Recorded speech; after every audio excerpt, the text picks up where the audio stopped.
نام خدا. با جلسه دوم الگوریتم و فلوچارت در خدمت شما هستم.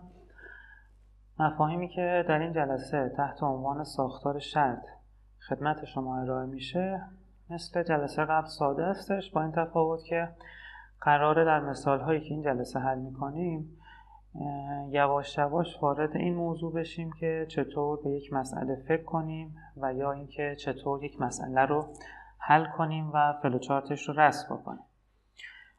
اگر خاطرتون باشه در جلسه قبل یه مثال حل کردیم که گفتیم دو عدد دریافت کنه و بزرگترینشون رو نمایش بده. برای رسمی فلوچارت خیلی کار سختی نداریم و به این صورت میتونیم فلوچارت رو رسم بکنیم که x و y رو دریافت کن. اگر x بزرگتر از y بود در حالت یسش میگیم x رو چاپ کن و در حالت نو میگیم y رو چاپ کن. صرفا این مثال ساده رو اینجا آوردم که یه جورایی بشه روش استفاده از لوزی یا همون ساختار شرط رو در فلوچارت به شما نمایش بدم و حالا در قالب مثال‌های بعدی مفاهیم مهمتری از ساختار شرط رو خدمت شما ارائه می‌کنم. بریم سراغ مثال اول این جلسه. فلوچارت برنامه‌ای رسم کنید که یک عدد از ورودی دریافت کند و زوجیت آن عدد را مشخص کند. خب اول اینکه زوجیت به این معنی هستش که میخوایم بدونیم عددی که کاربر داره وارد میکنه عدد زوجه یا نه عدد فردی هستش و اگر عدد زوج بود در خروجی چاپ کنه زوج است و اگر فرد بود چاپ کنه فرد. اما سوالی که پیش میاد اینه که از کجا بفهمیم که عددی که کاربر حالا تحت عنوان عدد x داره وارد میکنه عدد زوج؟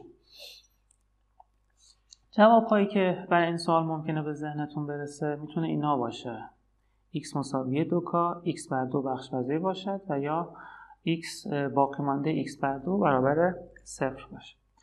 من اگر بخوام تک تک اینها رو با دقت بررسی بکنیم، برای مورد اول خب میشه گفت اولین موردی که برای زوج بودن یک عدد ممکنه به ذهنتون برسه همین x مساوی 2k هستش. یعنی معمولا تعریفی که ما توی درس ریاضی دبیرستان برای تشخیص زوج و فرد بودن به یاد میاریم همین هستش که میگه اگر x مساوی 2k بود یعنی x من زوجه، اگر x مساوی 2k به اضافه 1 بود یعنی فرد. اما این شرطی که حالا تحت عنوان شرط 1 برای شما اینجا به نمایش دادم شرط مناسبی برای کامپیوتر نیست، چون اصطلاحاً ما میتونیم بگیم ابهام داره این شرطی که اینجا نوشتیم. یعنی چی؟ یعنی اگر شما به کامپیوتر بگی آیا x مساوی 2k هست یا نه، کامپیوتر از شما میپرسه خب k چی هستش که من این شرط رو بخوام انجام بدم یا این مقایسه رو انجام بدم. پس برای کامپیوتر k یک متغیر مبهم هستش که باید به صورت دقیق واسش مشخص کنیم. یا اگر در مورد دو یا حالت دومی که روی صفحه نمایش میبینید به کامپیوتر بگیم آیا x بر 2 بخش پذیر هست یا نیست، طبیعتا کامپیوتر این سوال از شما میپرسه اصلا بخش پذیری یعنی چی؟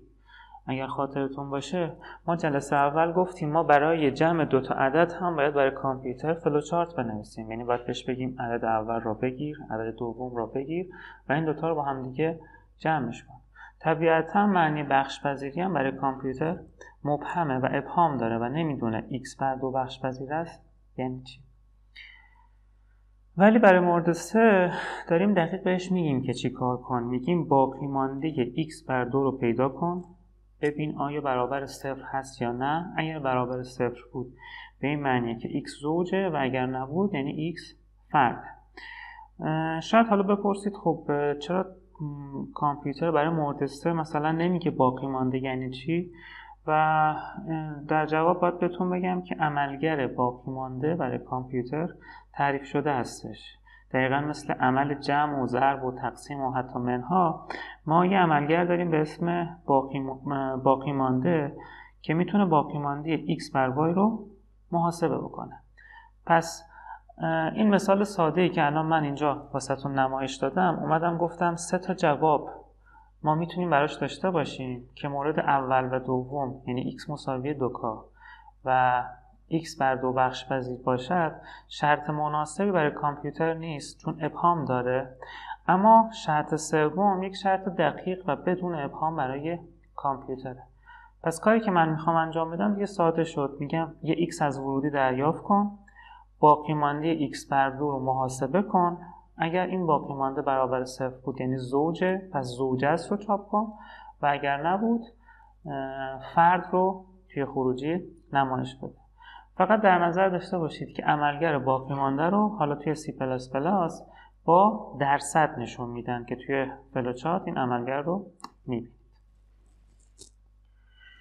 خیلی سریع اگر بخوام فلوچارت رو یه بار دیگه با هم مرور کنیم به این صورت هستش. میگیم اینجا شروع فلوچارت من هست، x رو به عنوان ورودی از کاربر دریافت میکنیم، باقی مانده x بر 2 رو محاسبه میکنیم، درصد گفتم به معنی باقی مانده هستش، باقی مانده x بر 2 رو پیدا میکنیم. حالا اگر باقی مانده برابر 0 بود در خروجی زوجه است رو چاپ میکنیم و اگر آر من برابر 0 نبود فرد است رو توی خروجی چاپ میکنیم. فقط برای اینکه حالا مطمئن بشم معنی باقی مانده رو به درستی متوجه شدید، باقی مانده 10 بر 2 میشه 0. حواستون باشه 10 تقسیم بر 2 میشه 5، اما باقی ماندهش که همون درصد هستش باقی ماندهش میشه 0. باقی مانده نمیدونم 11 بر 2 میشه 1، باقی مانده 12 بر 2 میشه 0 که دیگه احتمالا خودتون اینو خیلی بهتر بلدید. بریم سراغ مثال بعد. توی این مثال قرار ما یه فلوچارت رسم کنیم که اگر کاربر عدد 1 رو وارد کرد در خروجی چاپ کنه مثلا پرسپولیس، اگر 2 رو وارد کرد چاپ کنه استقلال و اگر عددی غیر از این دو تا عدد وارد کرد توی خروجی چاپ کنه که ورودی شما نامعتبر. فلوچارت این مثال خیلی ساده هستش. من اینو به شما نمایش میدم که زودتر وارد مثال 11 بشیم که میشه گفت در ادامه این مثال هست. برای این مثال من میگم اول بیا n رو دریافت کن. اینی که من دارم از کاربر دریافت میکنم چند تا حالت واسش متصور هستم، یا 1 یعنی طرفدار پرسپولیسه، یا 2 یعنی طرفدار استقلاله، یا هیچ کدوم از اینا نیست، مثلا 3 10 یا هر عدد دیگه که باید توی خروجی ورودی نامعتبر رو چاپ بکنیم. اینجا اگر دقت کنید اینجا n رو دریافت کردیم، شرط n مساوی 1 داریم، اگر n مساوی 1 بود در حالت yes پرسپولیس رو چاپ کردیم. در حالت نو باز دوباره دو حالت پیش میاد، یا اینکه کاربر 2 رو وارد کرده یا اینکه یه عددی غیر از اینها وارد کرده. طبیعتا اینجا میایم چک میکنیم ببینیم آیا n مساوی 2 هست یا نه. اگر بود یعنی طرفدار استقلاله و در غیر این صورت یعنی ورودی من نامعتبره. و بعد از چاپ کردن هر کدوم از این خروجی ها به حالت پایان میریم و فلوچارتمون تمام میشه. خب به نظرم این فلوچارت هم خیلی ساده هستش، نیاز به توضیح اضافه نداره. به همین خاطر میریم سراغ مثال بعدیمون. و قبل از اینکه مثال رو توضیح بدم بد نیست اینم اضافه کنم که این فلوچارتی که الان میخوایم در موردش صحبت بکنیم یه جورایی میشه گفت نمونه های کاربردیش رو شما تا الان دیدید. یعنی مثلا حالا چه در تلویزیون چه توی سایت ها یه سری نظرسنجی هایی دیدید که توی نظرسنجی ها شرکت کردید. مثلا ممکنه نظرسنجی اینجوری باشه که محبوب ترین خواننده‌تون رو انتخاب کنید، یا نمیتونم بهترین بازیکن لیگ برتر رو انتخاب کنید، یا مثلا طرفدار پرسپولیس هستید یا استقلال و نظرسنجی شبیه. ما تو این مثال میخوایم در مورد ایده اصلی این مسئله ها صحبت کنیم که به چه صورت برنامه‌شون نوشته میشه. طبیعتا این نظرسنجی ها پشت این نظرسنجی ها یه برنامه‌ای نوشته شده که از کاربر داره این اعداد یا گزینه‌های انتخابیش رو دریافت میکنه و متناسب با اون عددی که کاربر انتخاب میکنه عمل شمارش رو داره انجام میده. خب صورت سوال به این صورته که فلوچارت برنامه رسم کنید که در آن 3 کاربر اعداد 1 یا 2 رو به برنامه میدهند. مثلا کاربر اول عدد 1 رو میده، کاربر دوم 2 2 رو میده، کاربر سوم عدد دوباره 1 رو میده. به این صورت در نظر بگیر که حالا اگر 1 رو وارد کرد یعنی طرفدار پرسپولیسه، اگر 2 رو وارد کرد یعنی طرفدار استقلال هست و در نهایت تعداد طرفداران پرسپولیس و استقلال رو چاپ کنه.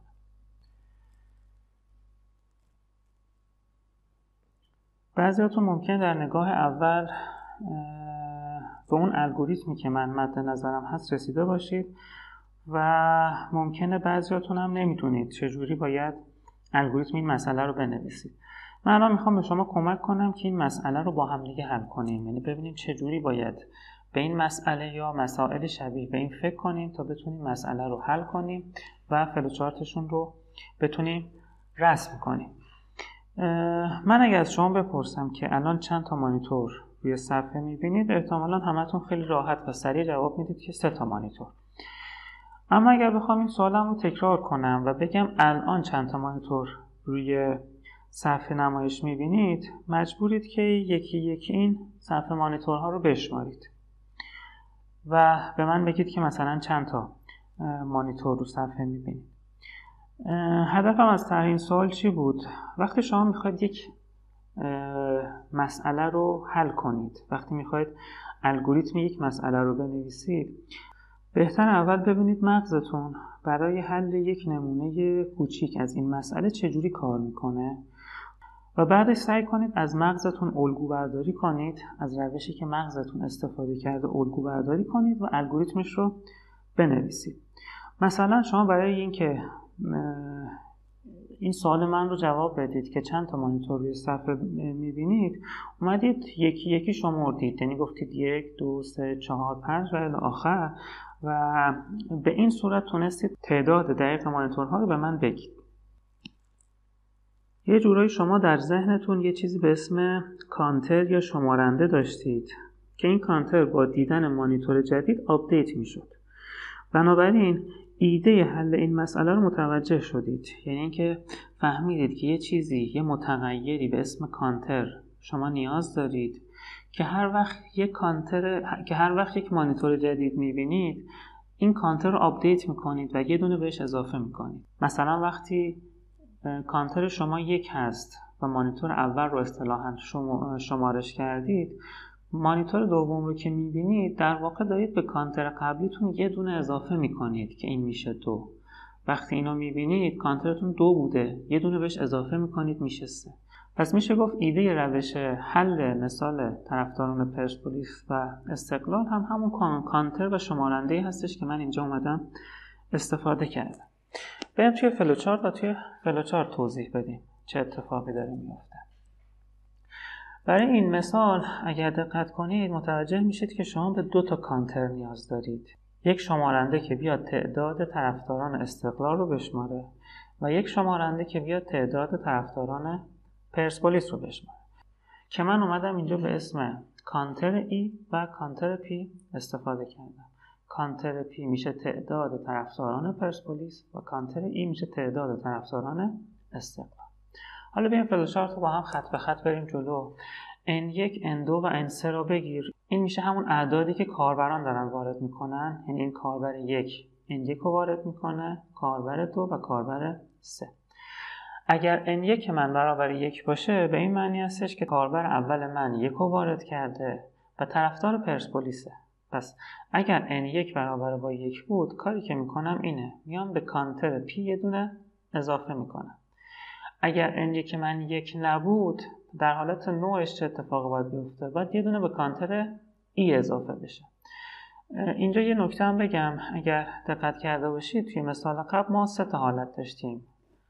اینکه کاربر 1 وارد کنه، 2 وارد کنه یا 1 عدد غیر قابل قبول وارد بکنه. من اینجا فرض رو برای این گذاشتم که کاربر من یا 1 رو وارد میکنه یا 2 رو، برای اینکه فلوچارتم طولانی نشه و شرطام خیلی طولانی تر نشه. فرض رو برای این گذاشتم که کاربر من اعداد داره به درستی وارد میکنه، یعنی یا 1 یا 2.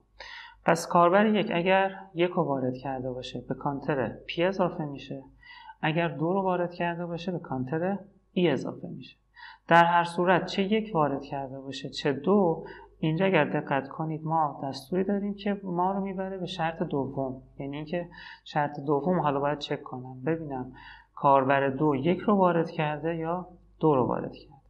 اگر کاربر 2 1 وارد کرده باشه به همون ترتیب قبل به کانتر پرسپولیس اضافه میشه و اگر 2 رو وارد کرده باشه به کانتر استقلال و به همین صورت میتونیم ادامه بدیم تا در نهایت تعداد هواداران پرسپولیس که کانتر پی هست رو چاپ کنیم و تعداد هواداران استقلال که کانتر ای هست رو اینجا چاپش میکنیم. پس چی شد؟ اگر خیلی سریع و کلی بخوام بهتون بگم این اتفاق افتاد که من از ورودی 3 تا عدد دریافت کردم. تک تک این اعداد رو اومدم بررسی کردم که این عددی که الان من از کاربر گرفتم یا از ورودی دریافت کردم 1 یا 2. اگر 1 بود یعنی که طرفدار پرسپولیسه، پس به کانتر پی اضافه میکنم و اگر 2 بود به کانتر ای یا طرفدار استقلال اضافه میکنم و به این صورت میتونم فلوچارتم رو رسم بکنم.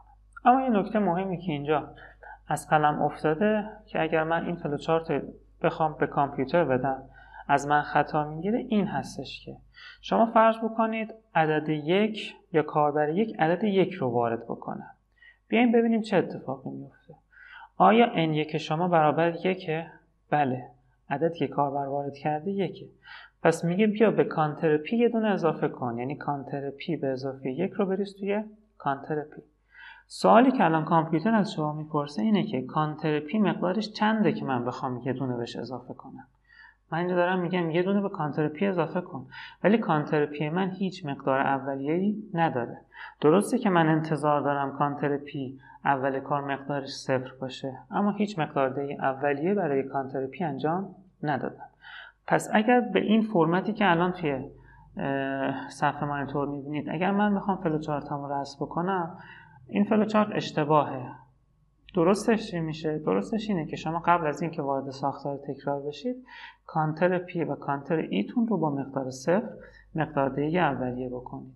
اگر این مقدار دهی رو انجام بدید دیگه همه چی اوکیه. اینجا دارید بهش میگید یه دونه اضافه کن، پس میشه 0 به اضافه 1 حاصلش میشه 1 رو توی کانتر پی ذخیره میکن و دقیقاً به همین صورت برای کانتر ای هم اتفاق میفته. یعنی هر جا که بخواد برای اولین بار به کانتر ای اضافه بکنه مقدار اولیه کانتر ای 0 هستش و یه دونه بهش اضافه میشه و هیچ مشکلی به وجود نمیاد. خب بد نیست که الان من بیام به این مسئله که اینجا مطرح کردم یه جور دیگه نگاه کنم. ما تو این مسئله برای اینکه بیایم فلوچارتش رو رسم بکنیم اومدیم از ساختار شرط استفاده کردیم. 3 تا ساختار شرط کمک گرفتیم تا این مسئله حل بشه. حالا سوالی که من اینجا ازتون پرسیدم اینه که آیا میتوان سوال قبل رو بدون استفاده از ساختار شرط حل کرد؟ به نظرم بد نیست. شما همین الان بیاید این ویدیو رو متوقف کنید و ذهنتون رو به چالش بکشید و سعی کنید که مسئله قبل رو بدون ساختار شرط حل کنید. ببینید اصلا امکان داره همچین کاری رو بکنید یا نه. امکان که قطعا داره، چون میخوام الان اینو بهتون بگم.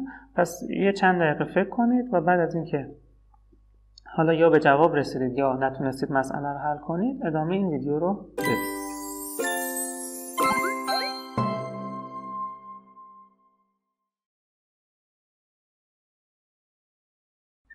من اگر بخوام این مسئله رو بدون استفاده از ساختار شرط حل کنم بهتره با یه مثال بریم جلو. فرض کنید که کاربران ما 5 تا کاربر باشن و طبیعتاً 5 تا عدد به ما دادن 1 2 2 2 1 و ما میخوایم بدونیم که چند تا پرسپولیسی داریم چند تا استقلالی. طبیعتاً جواب آخر دیگه همتون میدونید که 2 تا پرسپولیسی داریم و 3 تا استقلالی داریم. حالا چجوری میشه بدون استفاده از ساختار شرط این مسئله رو حل کنیم؟ شما بیاید از همه اعدادی که کاربران وارد کردن یه دونه کم کنید. یعنی 1 که کاربر وارد کرده تبدیل میشه به 0، 2 که کاربر وارد کرده میشه 1 و الی آخر. پس یه جورایی اعدادی که الان ما میخوایم باهاش کار کنیم اینا میشه 0 1 1 1 0 که 0 داره میشه نماینده پرسپولیس، 1 میشه نماینده استقلال. حالا بیاید همه اینا رو با هم دیگه جمع بکنید. میشه چی؟ میشه 3. این 3 چی هستش؟ این 3 در واقع داره تعداد طرفداران استقلال رو نشون میده. چرا؟ چون تو حاصلی که من اومدم الان، حاصل مجموعی که الان اومدم محاسبه کردم، یه جورای تأثیر طرفداران پرسپولیس اومدم حذف کردم. چون دیگه همتون میدونید که عدد 0 توی مجموع هیچ تأثیری نداره. پس کاری که کردم اومدم از همه اعدادی که کاربر اینجا وارد کرده یه دونه کم کردم، به این اعداد رسیدم. بعد گفتم بیا همه این اعداد رو با هم دیگه جمع بکن. جمع همه این اعداد شد چی؟ شد 3. 3 چی رو داره نشون میده؟ تعداد طرفداران استقلال. حالا تعداد طرفدار پرسپولیس چی میشه؟ میگیم کل نظرات یا کاربران که 5 تا هست رو بیا از 3 کم بکن، میشه 2. پس طبیعتا ما 2 تا هم چی داریم؟ طرفدار پرسپولیس داریم. حالا اگر بخوایم فلوچارتش رو رسم بکنیم دیگه فکر کنم کار سختی نداشته باشیم. شما کافیه بیاید 3 تا عدد از کاربر دریافت کنید. 3 تا رو به این خاطر گذاشتم که تو صورت سوال اصلیمون قرار بود 3 تا عدد دریافت بکنید. شما 3 تا عدد از کاربر دریافت میکنید. تو مرحله بعد میایید اعداد رو منهای 1 میکنید، یعنی یه دونه از اعدادی که دارید کم میکنید. تعداد طرفداران استقلال شما میشه مجموع همه اعداد و تعداد طرفدار پرسپولیس میشه تعداد کل نظرات منهای تعداد طرفداران استقلال. پس همطور که توی مثال ساده دیدید من بدون استفاده از شرط اومدم این مسئله رو حل کردم.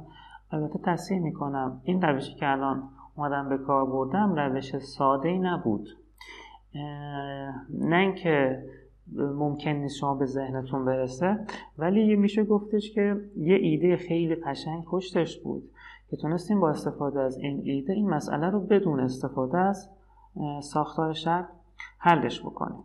ممکنه حالا این سوال واسهتون پیش بیاد چرا حالا من خودم رو محدود بکنم از ساختار شرط استفاده نکنم وقتی که این امکان رو دارم که از ساختار شرط استفاده کنم و خیلی هم مسئله پیچیده نشد، یعنی خیلی دوچار سختی نشدیم برای حل اون مسئله. چرا اومدیم این چالش رو ایجاد کردیم؟ اول اینکه خواستم شما با روش دومی آشنا بشید و یه خورده ذهنتون رو درگیر این موضوع کنم که چطور میشه مسئله‌ای که در نگاه اول خیلی به ساختار شرط ربط داره رو بدون ساختار شرط حلش کنیم. و دوم که حالا ممکنه توی این دوره من به اون مثال نرسم، ولی توی برنامه نویسی یه سری سوال‌ها داریم که شما با استفاده از این ایده میتونید سریعتر الگوریتمتون رو جلو ببرید. یعنی اگر مثلا با ساختار شرط بخواید مسئله رو حل کنید زمان اجراش میشه مثلا 1 ثانیه، اگر از ساختار شرط استفاده نکنید و از این ایده بخواید استفاده کنید مثلا ممکنه توی زمان خیلی کمتر از 1 ثانیه مسئله‌تون حل بشه. بریم سراغ مثال بعد. فلوچارت برنامه‌ای رسم کنید که 3 عدد از ورودی دریافت کند و تعداد اعداد زوج رو چاپ کنه. مثلا اگر اعدادی که وارد شده 2 5 8 باشه، تو این اعدادی که الان من گفتم یعنی 2 5 8 2 تا عدد زوج داریم، یه عدد فرد داریم، یعنی انتظار داریم توی خروجی عدد 2 چاپ بشه. به این معنی هستش که 2 تا عدد زوج داریم. پیشنهاد میکنم دوباره این ویدیو رو متوقف کنید، خودتون این مسئله رو حل بکنید و بعدش با هم دیگه جواب رو ببینید. خب احتمالا خیلیتون متوجه شدید که ماهیت این سوال با سوال قبلی خیلی فرق نمیکنه. اونجا میخواستیم تعداد پرسپولیسی ها رو بشماریم، الان میخوایم مثلا تعداد اعداد زوج رو بشماریم. ما تو مسئله قبل اومدیم از ایده کانتر استفاده کردیم و اینجا هم دقیقاً از همین ایده میتونیم استفاده کنیم و اگر شما هم همین استدلال رو برای رسم فلوچارتتون به کار بردید باید بهتون تبریک بگم، چون یکی از روش‌های حل مسئله رو یاد گرفتید. مهمترین روش حل مسئله دقیقاً همینه، اینکه شما یه سری مسئله به همراه ایده حل اون مسئله رو یاد بگیرید و بیایید مسائل جدیدی که باهاش روبرو میشید رو اصطلاحاً مدل کنید به مسئله هایی که قبلا حل کردید. یعنی مثلا توی مثال گفتید مسئله من شبیه به مسئله پرسپولیس و استقلاله، اونجا از کانتر برای حل مسئله استفاده کردم، اینجا هم همین کارو میکنم. برای این کاری که الان ما اومدیم انجام دادیم، اصطلاحاً میتونیم بگیم مسئله رو مدل بندی هم کردیم. یعنی مسئله‌ای که به عنوان مثال 12 شما باش روبرو شدید، مدل کردیم به مثال 11.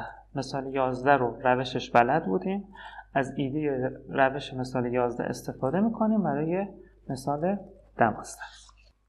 خب اگر بخوایم فلوچارتش رو رسم بکنیم، توی اسلاید قبلم گفتم، یعنی نوشته بودم که ایون به معنی زوج هستش و حالا اگر جلوتر برای عدد فرد خواستیم استفاده کنیم از آد استفاده میکنیم. حالا که خواستید یه بار دیگه کلمه ها رو ببینید، ایون و آد.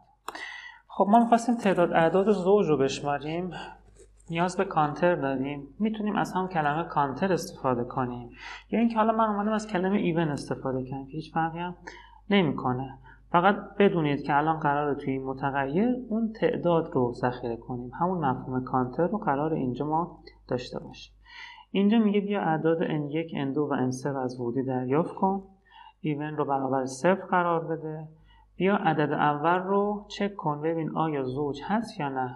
اگر n1 باقی ماندهش بر 2 0 بود یعنی عدد زوجه، پس یه دونه به ایون اضافه کن و بعدش برو سراغ عدد دوم.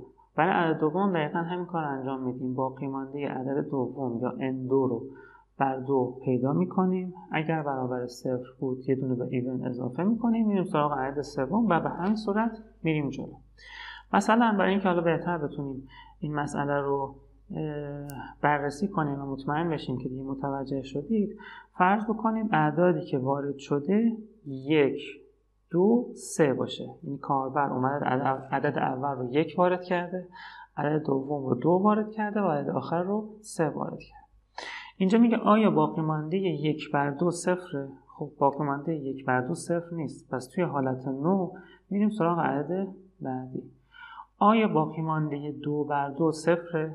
بله باقی مانده 2 بر 2 صفره. میایم اینجا یه دونه به ایون اضافه میکنیم، ایونمون اول 0 بوده الان میشه 1.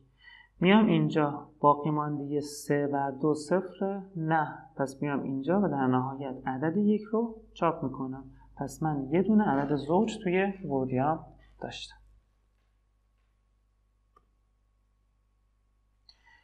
بریم سراغ مثال 13.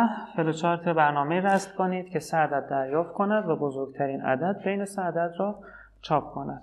پیشنهاد میکنم که حتما این ویدیو رو متوقف کنید و این مثال رو خودتون حل کنید، چون این مثال یک مثال خیلی خوبی که ذهن شما رو درگیر میکنه تا ساختار تصمیم رو بهتر یاد بگیرید. جوابهای متنوعی برای این سوال میشه نوشت که حالا بعضیاشون درست و بعضیا ممکنه غلط باشه، اما چیزی که من در کلاس‌های حضوری از بچه‌ها می‌دیدم این بود که سعی می‌کردن توی یک لوزی، یا همون بحث شرط هم هستش، توی یک لوزی 2 تا شرط بذارن. این که در ساختار شرط شما 2 تا یا حتی بیشتر شرط داشته باشید چیز اشتباهی نیست، اما توصیه می‌کنم فعلا شما خودتون رو مجبور و محدود کنید به استفاده از فقط یک شرط در لوزی. به این خاطر که حالا مثلا شما فرض کنید توی لوزیتون همچین شرطی رو داشته باشید، یعنی بگید که اگر x بزرگتر از y بود و y بزرگتر از z بود این کارایی رو انجام بده. برای این مثال حالت یس این لوزی حالت خوبیه و ما رو به جواب میرسونه، یعنی این که میگه اگر x بزرگتر از y بود y هم بزرگتر از z بود، توی حالت یسش من بزرگترین عدد رو میتونم پیدا کنم و طبیعتاً بزرگترین عدد میشه x، چون تو لوزی داره میگه x هم از y بزرگتره هم y از z بزرگتره. اما توی حالت نوعش خیلی اطلاعات مفیدی در اختیار من قرار نمیده. توی حالت نوعش ممکنه x هم از y کوچیک‌تر باشه، ممکنه y هم از z کوچیک‌تر باشه و اینکه جفتش اتفاق بیفته، یعنی هم x از y کوچیک‌تر باشه هم y کوچیک‌تر از z باشه. و شاید مدیریت شرط‌های بعد از حالت نوع یه خورده شما رو سردرگم کنه و گیج بشید. به همین خاطر بهتره شما فعلا خودتون رو محدود بکنید به اینکه توی لوزی فقط یه شرط. من جواب نهایی رو اینجا واسهتون به نمایش میذارم، توضیحاتش هم میدم و بعدش میگم که اگر شما به یه روش دیگه این فلوچارت رو رسم کردید چجوری متوجه بشید که فلوچارتتون درست هست یا نه. خب در قدم اول من 3 تا عدد دریافت کردم. x و y و z رو از ورودی دریافت کردم. اینجا یه شرط گذاشتم. میگم آیا x شما بزرگتر از y هست یا نه. اگر بود توی حالت یسش میرم سراغ شرط بعدی. پس من وقتی دارم وارد شرط x بزرگتر از z میشم میفهمم یا میدونم که x هم از y قطعا بزرگتره، چون تو حالت یس این شرط هست. بعد میام اینجا میگم آیا x از z بزرگتره؟ اگر x از z بزرگتر باشه به این معنی هستش که x از همش بزرگتره. چرا؟ چون توی حالت اول شما فهمیدید x از y بزرگتره، توی حالت دوم فهمیدید x از z هم بزرگتره، پس طبیعتا x رو چیکار میکنیم؟ چاپ میکنیم. اما توی حالت نو چه اتفاقی میفته؟ توی حالت نو من میدونم z از x بزرگتره. وقتی x از z بزرگتر نباشه طبیعتا z از x بزرگتره. و توی مرحله قبلا فهمیدیم که x از y بزرگتره. پس چی شد؟ z از x بزرگتره، x از y بزرگتره، طبیعتا z از همش بزرگتره. پس یه بار دیگه خیلی سریع مرور میکنیم. اگر x شما بزرگتر از y باشه توی شرط بعدی شرط x بزرگتر از z رو چک میکنیم. اگر x از z هم بزرگتر باشه طبیعتا x از همش از اون دوتا متغیر دیگه بزرگتره. اما اگر x از z بزرگتر نباشه تعبیرمون این میشه، یعنی اینکه z از x بزرگتره. تو مرحله قبلش فهمیدیم x از y بزرگتره، پس z از همش بزرگتر میشه. دقیقا همین استدلال رو میتونیم برای سمت چپ هم به کار ببریم. اگر x من بزرگتر از y نباشه به این معنی هستش که y از x بزرگتره، و اگر y من از z هم بزرگتر باشه به این معنی هستش که بیا y چاپ کن، چون y از همش بزرگتر میشه. و دقیقا مثل همون حالت قبلی که استدلال کردیم اینجا میتونیم نتیجه بگیریم که z از همش بزرگتره تو این حالت نو و z رو میایم چاپ میکنیم. پس با 3 تا شرط من متوجه شدم که اگر x و y z رو از کاربر دریافت کنم متوجه شدم که x بزرگتره، y بزرگتره و یا z بزرگتره. ممکنه شما فلوچارت که خودتون رسم کرده باشید یه خورده با این متفاوت باشه. علتش هم خیلی ساده هستش. شما ممکنه تو مرحله اول به جای اینکه بیاید x رو با y مقایسه کنید بیاید y رو با x مقایسه کنید. نمیدونم x رو با z مقایسه کنید، y رو با z مقایسه کنید. و طبیعتا اتفاقی که میفته شرطاتون حالت yes و no همه چی متفاوت میشه با این چیزی که من اینجا نوشتم. اگر شما بخواید ببینید فلوچارتتون درست رسم شده یا نه باید تریس کنید. تریس جلسه قبل در موردش صحبت کردیم. یعنی بیایید با یک مثال ساده خط به خط بررسی کنید که آیا خروجی درستی تولید میشه یا نه. مثلا بیایید این کار رو انجام بدید. تو ذهنتون در نظر بگیرید که فرض کنید کاربر x رو 2 وارد کرده، y رو 5 وارد کرده، z رو 1 وارد کرده. حالا بیایید به ازای این مقادیری که گفتم بررسی کنید. مثلا من گفتم x2 y5. اتفاقی که میفته میگیم آیا 2 از 5 بزرگتره؟ نه. پس میایم اینجا. زدم توی ذهنتون داشته باشید 1 بوده. بعد اینجا میگه آیا 5 از 1 بزرگتره؟ نه. میاد اینجا وای که مقدارش 5 هست رو چاپ میکنه. یعنی به درستی این تیکه کار کرد. اگر یه مثال حل کردید و درست چاپ شد نتیجه نگیرید که اوکی جواب من درسته یا فلوچارت من درسته. بیاید مثال‌های متنوعی بزنید. این اگر توی این مثالی که من زدم مثال رو جوری چیدم که وای هم بزرگتر بود، مثال دوم رو یه جوری بچینید که x تون بزرگتر باشه. مثال سوم z تون رو یه جوری بچینید که z بزرگتر باشه. و اگر به ازای هر 3 تا مثال فلوچارتتون درست عمل کرد یعنی به احتمال خیلی زیاد فلوچارتتون رو به درستی رسم کردید. خب نکته که حالا باید بهش اشاره کنم چون میخوام روش دوم بهتون بگم این هستش که توی این مثال برای 3 تا متغیر یا 3 تا عددی که از کاربر دریافت کردیم به 3 تا شرط نیاز داشتیم. اگر یه خورده بهش فکر کنید متوجه میشید که اگر من 3 تا عدد رو بکنم 5 تا شرطام خیلی بیشتر از اون چیزی میشه که فکر میکنید. یعنی اگر اینجا به ازای 3 تا عدد 3 تا شرط داریم به ازای 5 تا عدد 5 تا شرط نخواهیم داشت، خیلی بیشتر از 5 تا میشه. فکر کنم مثلا به ازای 5 تا عدد ما 10 تا شرط نیاز داریم. یعنی اینجوری میخوام بهتون بگم که این روش خیلی خوبی نیست. وقتی تعداد ورودی‌های من بالا میره متناسب با اون تعداد شرطام خیلی زیاد میشه و فلوچارتم به شدت بزرگ و پیچیده میشه. به همین خاطر من میخوام یه روش دوم بهتون میگم که خیلی بهتر و قشنگتر میاد این مسئله رو حل میکنه. برای اینکه این روش رو توضیح بدم بعد نیست حالا اینو بهتون بگم که توی قوانین حقوقی که اصلی وجود داره که میگه همه افراد بیگناه هستند مگر خلافش ثابت بشه.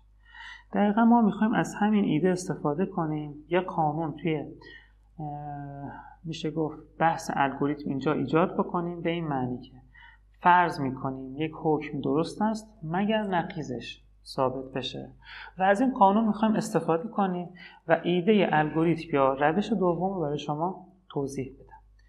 حالا از این قانون چجوری میخوایم توی این مثال استفاده کنیم؟ فرض میکنیم عدد اول یا همون xی که از کاربر داریم دریافت میکنیم از همه بزرگتر است و با دریافت اعداد بعدی این فرضیه را بررسی میکنیم. برای اینکه این کار رو من بتونم انجام بدم و اون چیزی که توی ذهنم هست و بهتر بتونم برای شما توضیح بدم میخوام از یه متغیر استفاده کنم به اسم ماکس. اینجا وقتی من میگم فرض میکنیم عدد اول از همه بزرگتره به این معنی هستش که میخوام x رو بریزم توی ماکس و از این به بعد فرضیم رو میخوام با استفاده از ماکس ببرم جلو. پس یه بار تکرار میکنم. وقتی میگیم فرض میکنیم عدد اول که همون xه از همه بزرگتره به این معنی هستش که من میام x رو میریزم توی ماکس. وقتی میگیم با دریافت اعداد بعدی این فرضیه رو بررسی میکنیم در واقع دارم چیکار میکنم؟ عدد دوم که y هست رو با ماکس مقایسه میکنم. اگر y از ماکس بزرگتر باشه به نظرتون چه اتفاقی باید بیفته؟ باید مقدار ماکس من آپدیت بشه چون قرار بزرگترین عدد من توی ماکس ذخیره بشه. پس عدد دوم که y هست رو با ماکس مقایسه میکنم. اگر از ماکس بزرگتر بود ماکس هم رو با مقدار y آپدیت میکنم یا به روز میکنم و دقیقا همین کار رو با z انجام میدم. z رو با ماکس مقایسه میکنم. حالا فرض بکنید z شما از ماکس بزرگتر نباشه، طبیعتا هیچ اتفاقی نباید بیفته و ماکس شما همچنان با مقدار y مقدار دهی میشه و همون مقدار باقی میمونه. پس ایده کلیش اینجوری شد که من عدد اول رو از کاربر دریافت میکنم، توی ماکس ذخیره میکنم. از عدد دوم به بعد حالا مهم نیست 2 تا عدد باشه، 3 تا عدد باشه یا 10 تا عدد، هر عدد رو میام با ماکس مقایسه میکنم. اگر از ماکس بزرگتر بود ماکس رو با همون عدد مقدار دهی میکنم. فکر کنم دیگه با این توضیحات خیلی راحت شما خودتونم میتونید این فلوچارت رو رسم بکنید. x و y و z رو از کاربر دریافت میکنم، عدد اول رو به صورت پیش‌فرض توی ماکس ذخیره میکنم، یعنی فرض میکنم عدد اول من همون بزرگترین عددی هست که دنبالش هستم و از اینجا به بعد دنبال اثبات این فرضیه یا رد این فرضیه میرم که آیا این فرضیه کردم درست هست یا نه.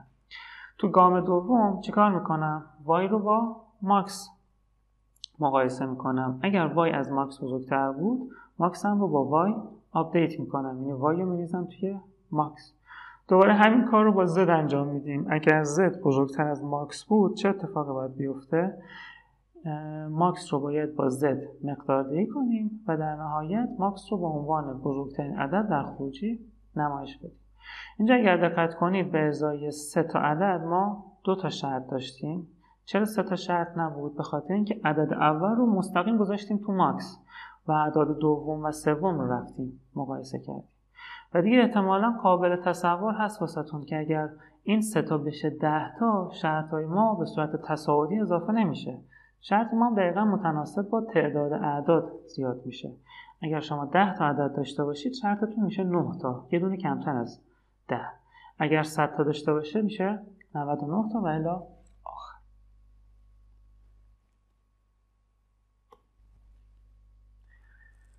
بریم سراغ مثال آخر این جلسه. فلوچارت برنامه‌ای رسم کنید که یک معادله درجه 2 را دریافت کند و تعداد ریشه‌های آن را چاپ کند. خب برای این مسئله احتمالاً دیگه شما میدونید که منظور من از معادله درجه 2 میتونه یه چیز شبیه به این باشه 5x2 منهای 3x به اضافه 2. و برای اینکه تعداد ریشه ها رو چاپ بکنیم ما نیاز به یه چیزی به اسم دلتا داریم. یعنی دلتا میشه b2 منهای 4ac و از روی وضعیت دلتا که حالا یا مثبته یا برابر صفر یا منفی هستش نتیجه میگیریم که یه ریشه داره، 2 تا ریشه داره یا هیچ ریشه‌ای نداره.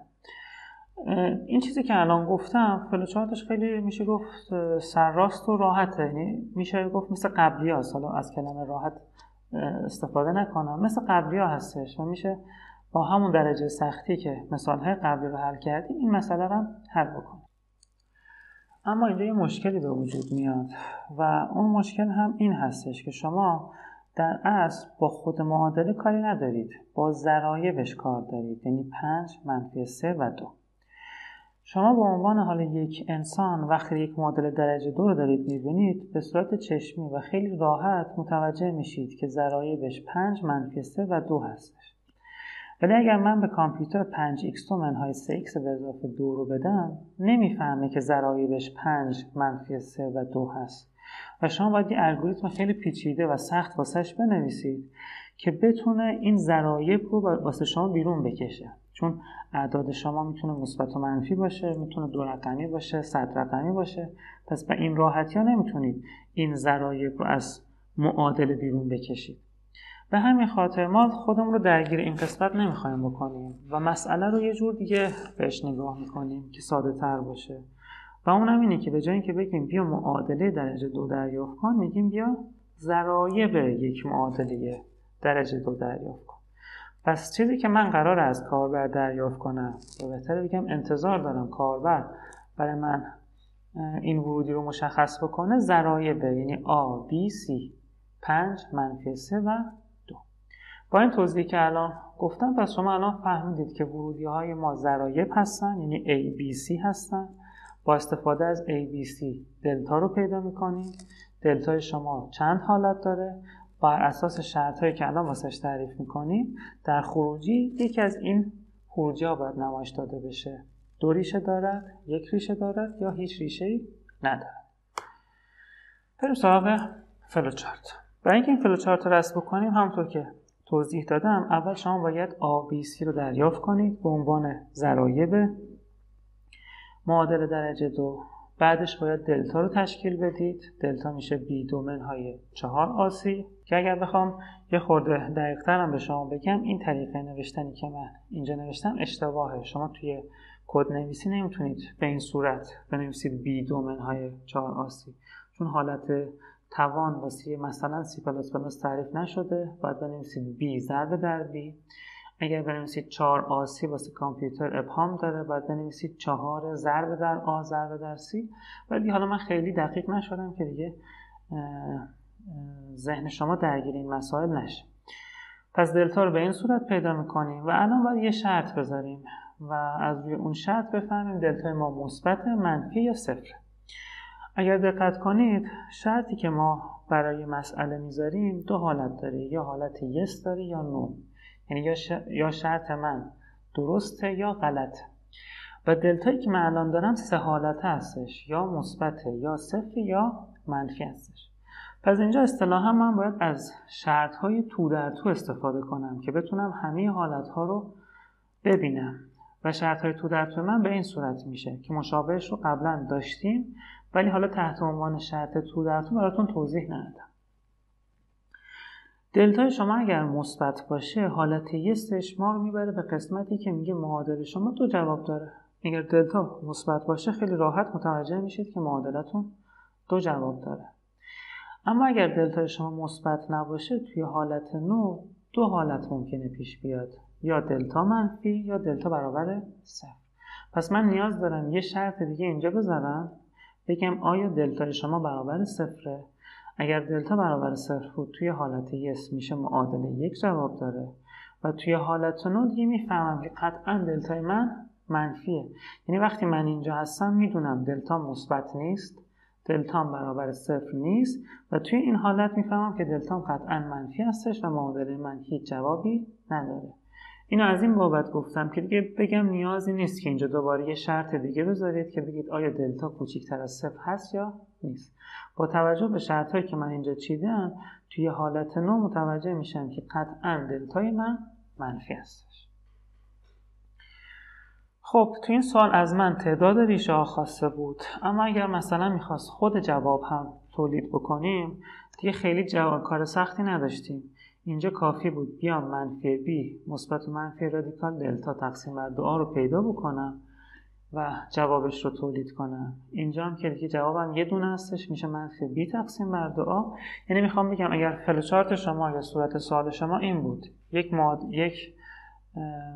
اینجوری بگم بهتره، ضرایب یک معادله درجه 2 رو دریافت کنه و جوابهای معادله رو چاپ بکنه، دقیقاً مثل همین فلوچارت، با این تفاوت به جای اینکه بگه معادله 2 جواب داره باید اینو اول محاسبه کنه، توی مستطیل پردازشش کنه و توی خروجی چاپش بکنه. خب اگر من بخوام جمع‌بندی این جلسه رو برای شما ارائه کنم میتونم اینجوری بگم که شما توی جلسه دوم با ساختار شرط آشنا شدید و در قالب مثال‌های ساده مفاهیم ارائه شده رو یاد گرفتید. مورد بعدی که توی این جلسه باش آشنا شدید شرط‌های تو در تو بود که میشه گفت شرط‌هایی که بیشتر از 2 حالت داشت، مثلا مثل حالتی که مسئله قبل داشتیم. مثال دلتا مثالی بود که دلتای من 3 حالت میتونست داشته باشه. در صورتی که شرط‌های ما فقط 2 حالته بودن، yes و no بودن، گفتیم برای این مثال‌ها ما باید از شرط‌های تو در تو استفاده بکنیم و شما این مسئله ها رو به خوبی متوجه شدید.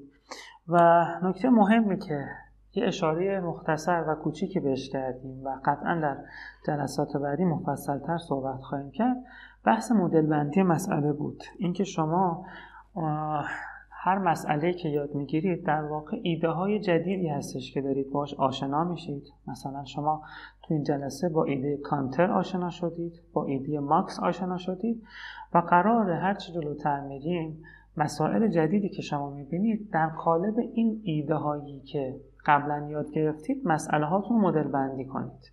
یعنی هر مسئله‌ای که دارید میبینید لزوما قرار نیستش که یه ایده جدید روش بزنید و مسئله رو حل کنید.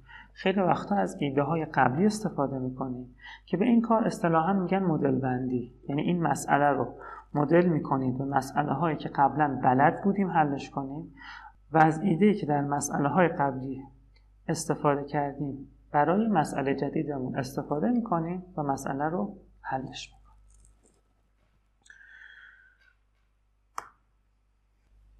انشالله در جلسه بعد به سراغ ساختار تکرار میریم. با طیف وسیعی از مثالهای جدید و متنوع آشنا میشید که دیگه اونجا خیلی بهتر میتونیم مثالهای کاربردی‌تر رو برای شما آموزش بدیم. و کاری که جلسه بعد میکنیم اینه که در انتهای جلسه کاربرد اعداد اول رو به شما میگم که تا حدودی با میشه گفت شاخه رمزنگاری در کامپیوتر آشنا بشید. به نظرم بحث جالبی هستش که اگر اون بحث رو متوجه بشید دید بهتری نسبت به میشه گفت مباحثی که در کامپیوتر وجود داره پیدا میکنید. این هم پل‌های ارتباطی با من هستش، چه از طریق تلگرام چه از طریق اینستاگرام. اگر سوالی داشتید میتونید مطرح کنید و من در حد توانم پاسخگوی شما خواهم بود.